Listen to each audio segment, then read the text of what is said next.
President Obama has now ordered a review of air safety regulations and the nation's terrorist watch list system days after an attempted attack on an airliner. The president today said the government is doing everything possible to keep Americans safe while flying. A Nigerian man is accused of trying to blow up a plane en route from Amsterdam to Detroit on Christmas Day. So what kinds of security changes have air travelers noticed since then?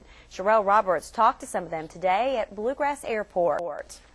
Here at Bluegrass Airport, there aren't any major security changes, but for people who've flown into Bluegrass from other larger airports, they say that security is definitely tighter. Millions of people are traveling by plane to their homes and other vacation destinations during this holiday season. Visiting my family and my grandchildren and watching the new baby grow. Mary Wynn's whole family greeted her at the airport. She left Colorado, where the snow was heavy and airport security was tight. I saw one dog, which was probably a bomb-sniffing dog. She says the security measures were subtle. It didn't seem to be anything unusual, but there were a lot more personnel.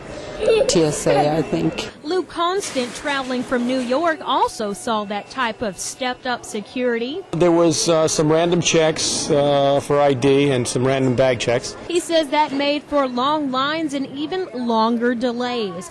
But this businessman who travels weekly says he didn't mind. When situations like what happened the other day, when we come that close to something and, you know, all the things that have happened since 9/11, we need the extra security. But for folks flying in and out of Bluegrass Airport, there is one major change. The airport is undergoing construction. In Lexington, Sherelle Roberts, WKYT 27 News First. And this is some important information. TSA is telling passengers to arrive at the airport 3 hours early instead of the usual 2 to allow for extra time for security.